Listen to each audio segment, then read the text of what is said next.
Herkese merhaba, ben Ayşe Tolga. İyi Yaşamla Dolu kanalıma tekrar hoş geldiniz. Yanımda kanalımda tanıdığınız bir sima, elbette ki sevgili dostum Doktor Sevgi Ekiyor'la beraberim. Sevgiciğim merhaba. Merhaba canım.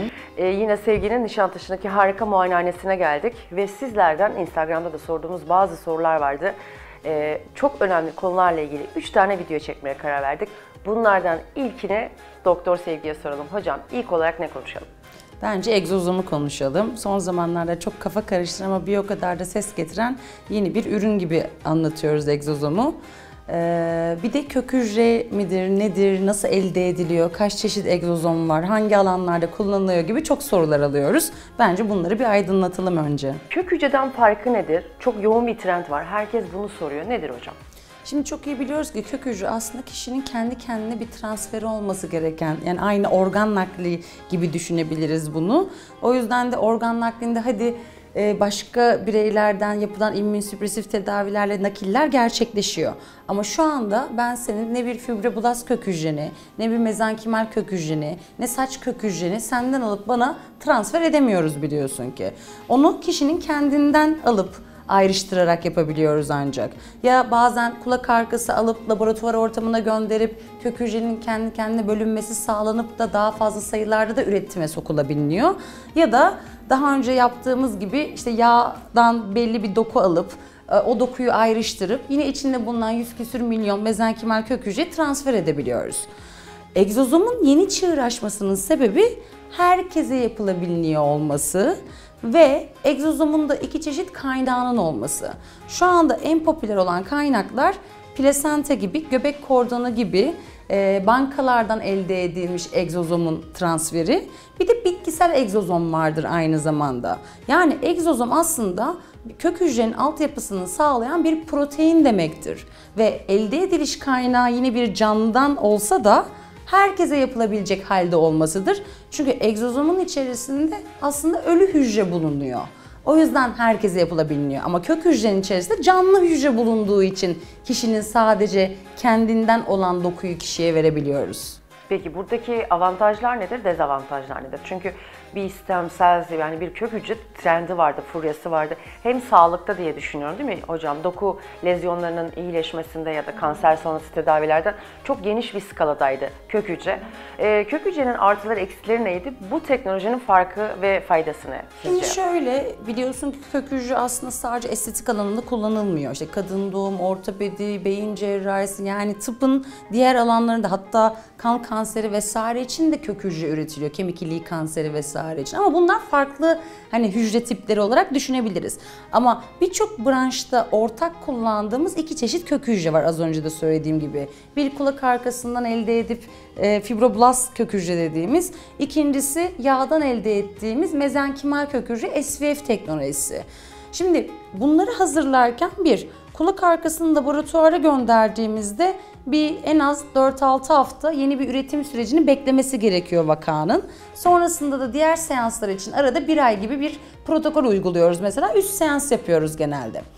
Diğer SVF dediğimiz yağdan kök hücrede hadi 60 mililitreye kadar klinik ortamda alıp saçı, yüzü, işte eli dekoltesi ya da diz kapağı için vesaire hazırlayabilsek de, ama diğer operasyonu daha büyük tutulması gereken bir alan varsa ya da 2 dizde menisküs ameliyatı var diyelim, bir doku erimesi var diyelim vesaire, yani daha fazla yağ ve daha fazla kök hücreye ihtiyaç varsa, gerek estetik alanında olsun, diğer gerek ortopedi kadın doğum alanında olsun, bu sefer ameliyathane şartlarına başvurulması gerekiyor ve orada yağ transferinin yapılıp da ayrıştırılıp yapılması gerekiyor.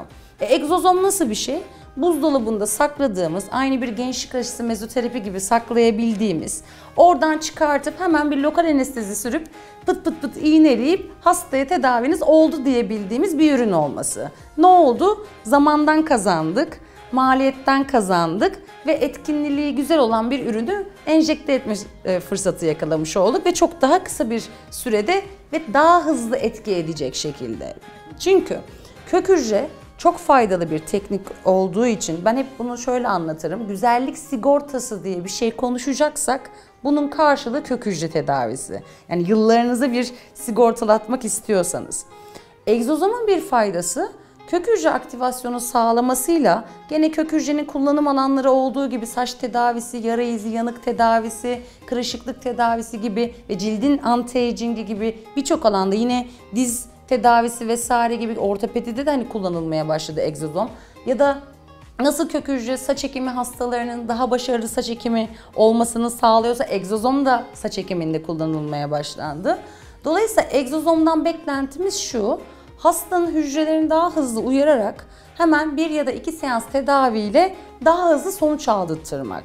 Ve sonrasında gene hasta isterse kök hücre protokolüne de tekrar sokabiliriz hastayı aynı şekilde. Çünkü egzozomun etkinliğini elde etsek de her şeyin biliyorsun ki bir ömrü var. Kök hücreninki daha geç gelir ve daha uzun sürer. Egzozomunki daha erken gelir, biraz daha kısa sürer ama gerçekten de etkinliği açısından bizim elimizi çok kuvvetlendiren bir tedavi oldu. Dolayısıyla biz aslında bu dediğimiz yeni medikal estetik uygulamalarında bu teknolojinin sürekli evrileceğini ve gelişeceğini düşünüyoruz, değil mi? Yani bu kaç senelik bir teknoloji? Egzozom aslında tabii ki araştırmaları çok daha eskiden başlamış olsa da şu anda bizim doktorların eline gelmesi son 2 yılda vesaire konuşabiliriz bu durumu ve yeni popüler olmaya başladı. Ya da kök hücre mesela belki 20 yıldır mevzu bahis bir konu olsa da bunun daha ulaşılabilir olması son 10 yılda olduğunu düşünelim. Klinik şartlarda ulaşılabilir olması da son 5-6 yıldır olduğunu düşünmemiz lazım. Hemen hani klinikte ayrıştırdık da yaptık şekline dönüşebiliyor olması. Ve şu anda yine bilim aynı şekilde başkasından başkasına transfer edilebilecek hani kök hücreyi araştırıyor ya da damar yoluyla yapılabilecek kök hücreyi araştırmaya devam ediyor gibi hala benim de hani hevesle beklediğim önümüzdeki günlerde konuşacağımız başka ürünler de çıkacaktır mutlaka. Sen de bunları Türkiye'de en ilk yapan öncülerden bir tanesi medikal estetik alanında. Hem uluslararası camiada da çok önemli konuşmacı olarak da doktorların katıldığı sempozyumlara da katılıyorsun diye düşünüyorum. Evet. Peki en son teknolojiyi bu anlamda, yani kök hücre teknolojisini de senden öğrenmiştik. Hatta uygulamaları da beraber yapmıştık. Paralel mi ilerlemesini önerirsin? Yani hani biraz önce anlattığım benim için yeterli aslında. İzleyici de anlamıştır yani. Hani çok aynı şey değil. Kök hücrenin sonuçlarına aslında bir şekilde daha hızlı, daha az maliyetli, etkinliği benzer diyelim, elde etmek için ama daha kısa ömrü olan bir şey. Ama benim benzer şöyle özellikleri canlanıyor var. aslında bu konu. Madem elinde kök hücre tedavisinde güçlendirecek bir tedavi var, egzozomu öyle konumlandırıyorum. Onu sormak istemiştim. Ve üstelik elimde daha hızlı sürede bunu yapmayı sağlayacak bir protokol var. O yüzden hastalarıma diyorum ki artık gelin başta gerekirse hem bir egzozom hem bir kök hücre tedavisi yapalım mesela. Mezenkimal kök hücre gibi, yağdan kök hücre gibi. Neden? Onu mesela nereler öneriyorsun genel olarak? Çok yaş grubu, vaka olarak söylersen izleyici daha iyi anlayacak. Şöyle ki bu tarz tedaviler aslında 7'den 70'e yapılabilen tedaviler. Yani bir bebeğin bile kök hücre tedavisine ihtiyacı varsa ya da egzozoma ihtiyacı varsa yapılır hani. Oradaki indikasyonlar daha farklı. Ama estetik amaçlı sebepleri konuşacak olursak kök hücre tedavisini genelde 35 yaş sonrasında yapıyoruz.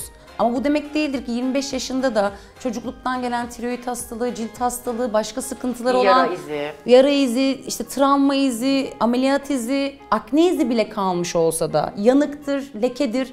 Hani hepsi için kök hücre tedavisi kullanabiliyoruz. Dolayısıyla ben egzozomla kök hücre şöyle anlatıyorum. Evet, bir fiyat farkı var. Fiyat farkı da hani hastalar için bir konfor yaratıyor. Egzozom kök hücreye göre maliyeti daha düşük bir tedavi ve 2 seans yapılmasını öneriyoruz aynı zamanda. Diğer bir nokta, egzozom yapıldıktan sonra ilerleyen dönemlerde tekrar kök hücre yapılabilir. Hatta egzozomun yapılmış olması kök hücre tedavisinde etkinliğini arttırır. Ya da tam tersi de formlanabilir. Başta bir kök hücre yapılıp kök hücreyi belki bir 35 yaş sonrası 3-5 sene yeterli görecekken hastada arada egzozomla pekiştirme yapılabilir. Dolayısıyla istediğimiz şekilde aslında hastadan almak istediğimiz yanıta göre oynayabileceğimiz ve planlayabileceğimiz bir seans sayısı var bu tedavilerde.